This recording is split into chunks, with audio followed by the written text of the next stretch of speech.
Hello, everybody, and welcome back to the Richmond Guides Travel Talks. My name is Jonathan. I'm your travel guru here, and in today's episode, we will be discussing the fifth of the Disney Cruise Line ships, the Disney Wish.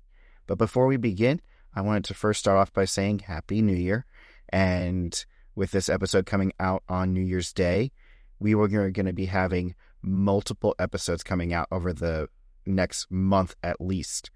We're going to be seeing an episode a day to try and talk about each of the ships that I have been on so far in the Royal Caribbean fleet, on Virgin, and comparing them and talking about different things on each cruise line in order to make your next vacation the best one you've ever had.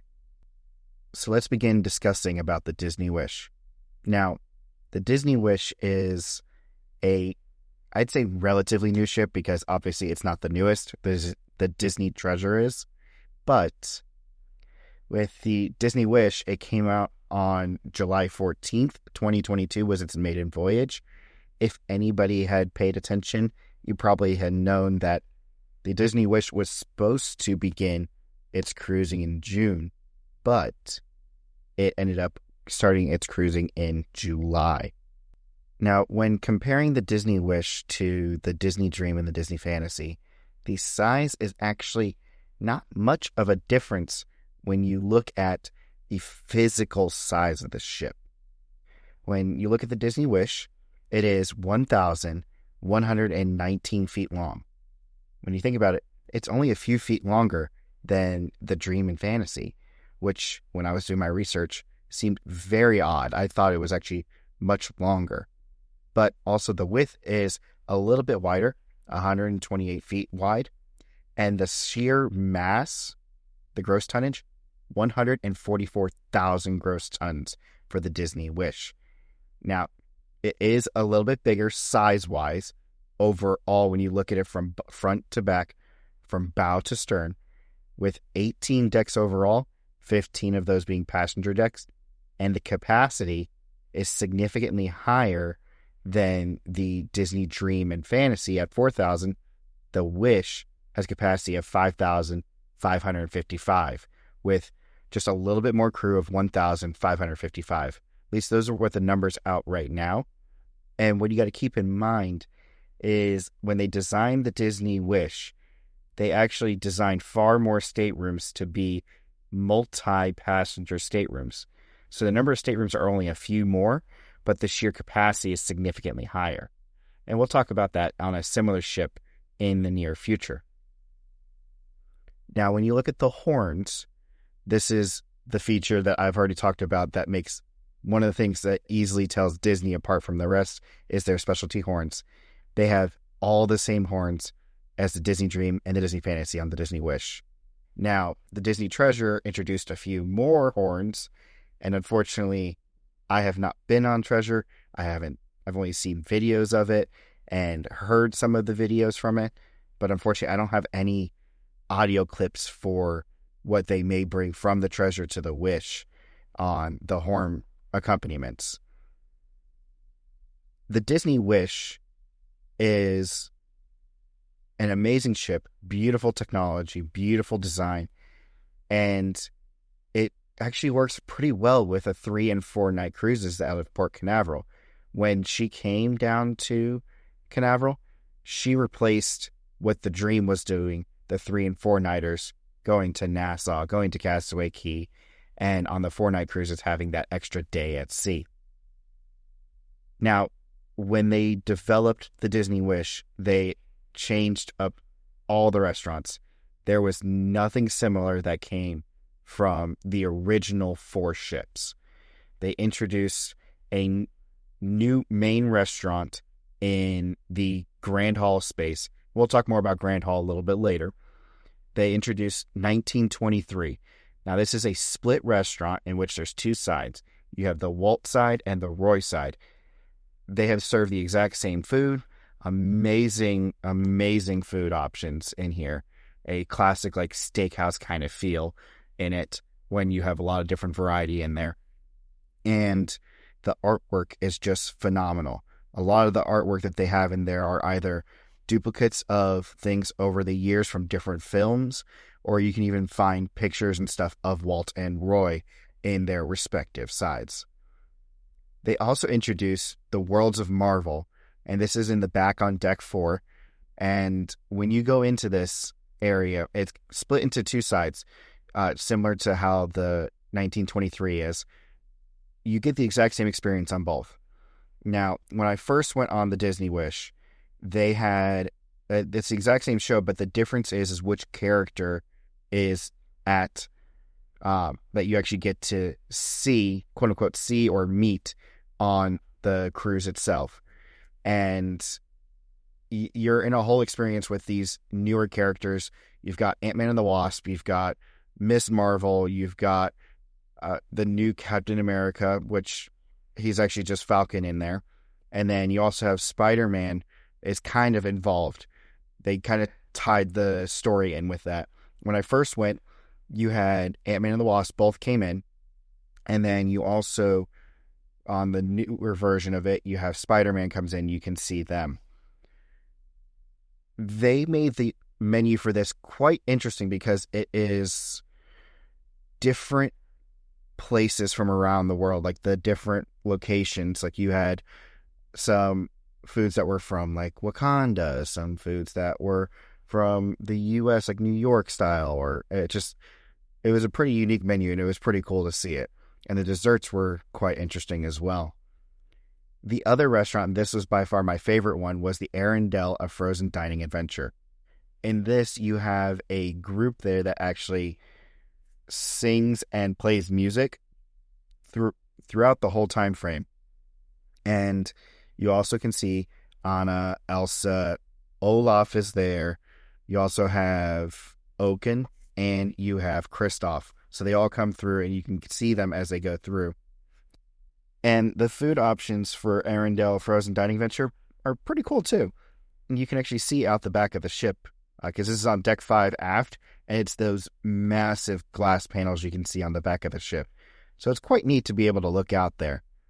Continuing on with the food options, you have a new style of buffet. So when this ship was designed, this was around the time frame of 2019, 2020, and they restructured how the buffet was done to be not as hands-on for the guests to do.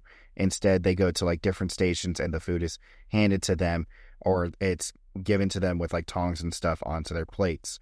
And this is what's called the Marceline Market. Now, the design of the Marceline Market is beautiful, but I do have one thing that I am a little upset about, and that is the width of the walkways. And there's not a lot of seating arrangement here. And that is one thing that I've had trouble with enjoying the Marceline Market. Is my suggestion, go early or go later. Don't go like in the middle of like a lunchtime rush at the Marceline Market. Go get food somewhere else. Get food at the next place we're going to talk about is the Mickey and Friends Festival of Foods. So both the Marceline Market and the Mickey and Friends Festival of Foods are on deck 11. This is the first main outdoor deck that you can find, but obviously this stuff is covered. If you go to the Mickey and Friends Festival of Foods, there's 5 locations there. You have Mickey's Smokestack Barbecue, and the food there is phenomenal. It's amazing barbecue. You've got Sweet Minnie's Ice Cream, so that's where you can get your ice cream cone that you would get like ice cream on the other ships. You can get Donald's Cantina. It is tacos and burritos and stuff like that, and they can make it custom for you. You've got Daisy's Pizza Pies, so these are the same pizzas that you could get on the other ships at like Pinocchio's and at Flo's VA Cafe.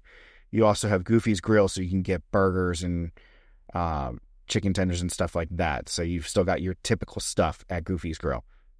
They also have an upcharge of Inside Out Joyful Sweets, so you have any kind of sweets that you may want to purchase that are above and beyond a normal price range. That's included on a cruise ship.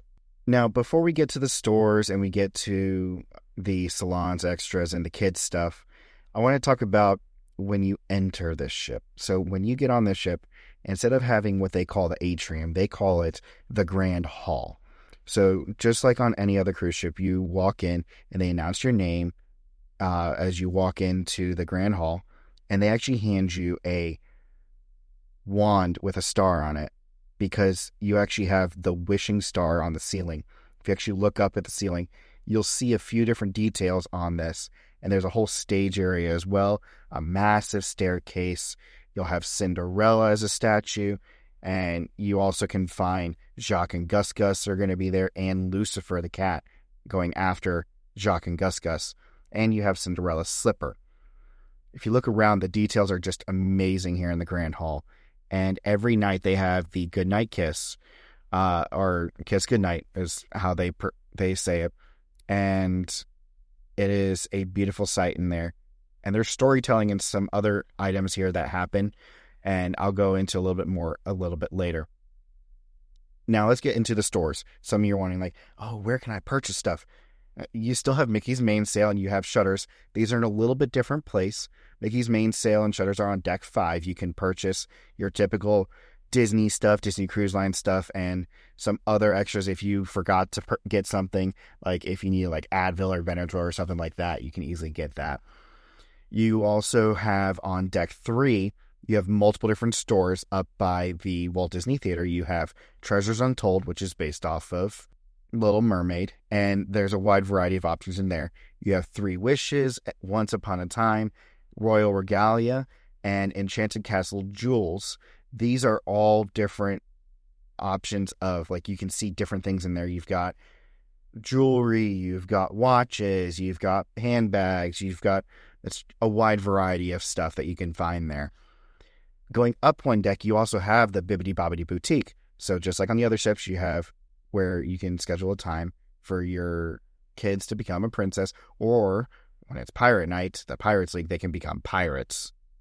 And then they added on this ship, the Dory's Forget-Me-Nots. So if you completely forgot something for like swimwear or something like that, or sunscreen, and this is the perfect place. This is up on deck 11, so it's not too far from all the pools in the pool deck. Something that they actually changed on here compared to on the other ships, they actually split up the salon. So you still have the Senses Spa and the Fitness Center. Those are both on deck 5 forward. But they also pulled out the salon portion and the barber. So you now have a salon called the Untangled Salon. So this is separate. You can still do your scheduled timeframes for it, but it's themed to be based on Tangled. And Hook's Barbery, which is based off of Captain Hook, and it's a full barber place where you can get everything done for the gentleman and all of that. So let's go beyond the salons and extras. Let's actually talk about now the kids, because this is one thing that they made a significant switch on with the Disney Wish when they designed it. When you enter the Grand Hall, as I mentioned earlier, you have the wide open space, but there's this cutout opening on the port side and a slide. If you are there on the first day, go to open house and take this slide down. It will take you directly into the Oceaneer Club, not the Twilight Zone. So just like on the other ships, the Oceaneer Club is open for 3 to 10-year-olds. And this unique entrance takes you right into the hub of Oceaneer Club. And there's multiple areas that they can go to. They can go experience Star Wars Cargo Bay. You can go to Marvel Superhero Academy. You can go to the Walt Disney Imagineering Lab, in which you can create your own coasters and rides. You've got the Fairy Tale Hall. You've got Mickey and Minnie Captain's Deck, which is a nice little play area for more of the younger kids. Next to all this is the It's a Small World nursery, and this is for any kid that is under 3 years old, your toddlers and stuff like that. Now, the tweens, they still have their own area. They have the Edge. This is up on deck 5 in the aft, right next to the Arendelle restaurant, and they can go in, and it's a unique area for them to experience. And then the teens, 14 to 17, are up in the Vibe. They're on deck 12. They also have a hideaway area that they can kind of share with the Edge kids. And I prefer the ones that are on the Dream and Fantasy because it's a nice area away from everybody. But this was still a cool area to see because they had like a bunch of different activities for them inside the Vibe, Edge, and the Hideaway. Now, for the adults, one thing that I wanted to find for the Disney Wish when I first went on it in 2022 and saw the maps for it was to find an area that was adults only. They don't really have this other than on the back of Deck 13, the Quiet Cove Pool Cafe and the Currents Bar that is there. Now, you do have the Paulo and another restaurant and a lounge that connects the two of them. So you still have the adults-only restaurants. This one, instead of having the one called Remy, this one is Enchanté. So it's based off of French cuisine as well as Remy was, but this one has a Beauty and the Beast flair. So the lounge that connects Paulo and Enchanté is the Rose Lounge. And in there, they actually have a rose that is designed out of a book from Beauty and the Beast. Like, that's what the book is about. Now, there are other bars and lounges throughout. Let's start from as low as we can on Deck 3. So on Deck 3, you have Nightingales. This is going to be the piano lounge. So if you want to listen to piano music and stuff like that, the Nightingales is your place. You also have the Star Wars Hyperspace Lounge. It's a neat area. It's pretty cool. Drinks are, I wouldn't say decently priced. They are expensive, but there are some cool options there if you want to take a look at it. There's also the Bayou, which connects all this area on Deck 3. You have the Luna Lounge, which also has Luna Libations. This is on Deck 4. This is a open space for different activities and stuff, and this can be an adults-only area. And I'll talk more about adults-only in a little bit. You have the Enchanted Sword Cafe, which is on Deck 5 towards midship. You have the Keg and Compass and Triton Lounge are both on Deck 5 towards the forward. You also have the Marceline Market Cafe inside Marceline Market. And then you also have the Lookout with Mickey and Friends Festival of Foods. So if you wanted to get something to drink, that you can get it there while you're getting food at Deck 11 forward. Now, with the Disney Wish, there's not really like a district or adults only area other than the Quiet Cove Pool in the back. But what they do often do is they actually restrict access to certain lounges to just adults for adult activities or after certain hours. So like the Keg and Compass is adults only after 8 o'clock or 9 o'clock. I forgot exactly what the time was. Sometimes they close off the Luna Lounge to be an adults only activities. Sometimes they close off the Triton Lounge to be adults only activities. But they use these spaces for family activities as well. Moving on to shows, they kind of change things up a little bit with the theater. They don't have the Buena Vista Theater on here. They actually have 2 smaller theaters with lovely seats and lovely theming. They are based off of Neverland from Peter Pan, so it's Neverland Cinema, and the other one is the Wonderland Cinema, and that's based off of Alice in Wonderland. Now, they still do first-run movies. They still do other classic movies as well. Just, it depends on the schedule, what they set up. You still have the Funnel Vision up on Deck 11, 12, 13. You can see it from. And you also have the Walt Disney Theater here. This one is bigger than the ones on the Dream and Fantasy. It is Deck 3 and 4. So you have the balcony area on Deck 4. But they did do a little bit of a unique flair with this one. If you are needing extra seating for anybody that is accessible, you could go on Deck 3. You could go on Deck 4 and get accessible seating there. But you can also go down to Deck 2 and have a closer view if you need accessible seating. And on here, they have 3 shows. They actually brought one on here that is on one of the other ships, Disney's Aladdin, a musical spectacular. Phenomenal show, amazingly done. They also created 2 new shows. They created the Disney's Little Mermaid, which is a retelling of the Little Mermaid story from different storytellers. It's not an exact replica of the Little Mermaid, but it is, as I said, it's a retelling of the story, as in like the actors are part of the story. And then they have at the beginning of the cruise, Disney Sees the Adventure. This is a shorter show that features Minnie, Goofy, and friends, and also other characters throughout the Disney album that you can actually look and see. And it is, let's say it's an interesting show. It's fun, and it focuses on Deckhand Goofy. So I'm not going to say anymore because then I'm going to spoil parts of the show, and I don't want to spoil it for you guys. Now we're wrapping up into some of the last things that are on the Disney Wish. We're going to talk about all of the sports and pools and stuff like that. So on here, they have far more quantity number of pools, but they are very small. We're going to list them off. You've got Mickey's pool, Minnie's pool, Daisy's pool, and Pluto's pool. These are all the ones that are on deck 11 and deck 11.5. I say that because it's like a step up, a couple steps up. You've got Donald and Goofy pools on deck 12. You've got the Toy Story Splash Zone. You have Slidosaurus Rex, which is based off of Rex from Toy Story. You also have Trixie's Falls, which is a nice little play area near the Toy Story Splash Zone. You also have the first Aquamouse. The Aquamouse is unique. It is a water coaster just like the Aqueduct was, but this is a little bit different because you have a full conveyor belt system taking you up to the top of the hill, and in there you have different show scenes for 2 different shows. So if you're on the Disney Wish, you need to ride it on day 1, day 2, or day 2, day 3, or on the odd days or even days on your 4-night cruises. So make sure you ride it twice so you can see both experiences. And this is the same thing on the Treasure, just they have a little bit different one. Something else they introduced on the Disney Wish is the Hero Zone. So instead of having an outdoor play space like a basketball court or something like that, they actually made it indoors.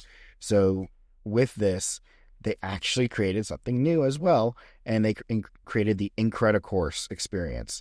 So you and a friend or family member can race against each other through an inflatable course that's themed around the Incredibles. And it is a fun experience that they offer only 1 day on the cruise, and it's a blast.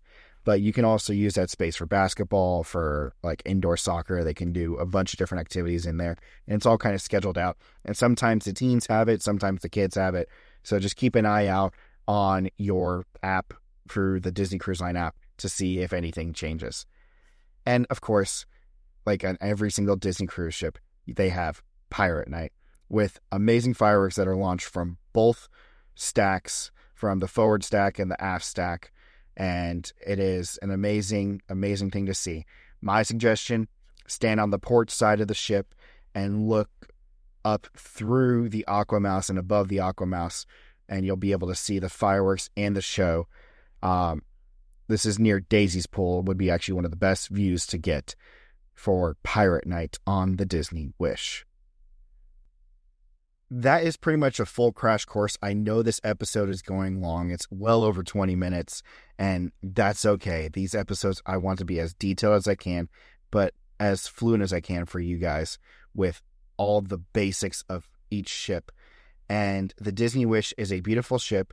It has some kooky quirks, like there's no way around from the Quiet Cove pool next to the Aquamouse to get back downstairs. Like you have to go around on one side, on the starboard side, for the Quiet Cove pool area. So something to find, something to figure out on your own. One other quirk I would say is that there is no single circular walking track area.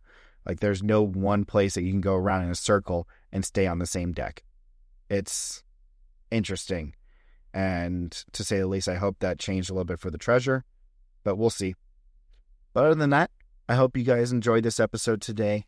If you haven't done so yet, hit the like or subscribe button. Make sure you're following us for all future episodes. Remember, we're going to be having an episode a day here in January, and we are also going to have some videos coming fairly soon. I can't guarantee a time frame on it, but make sure you're subscribed to the YouTube channel.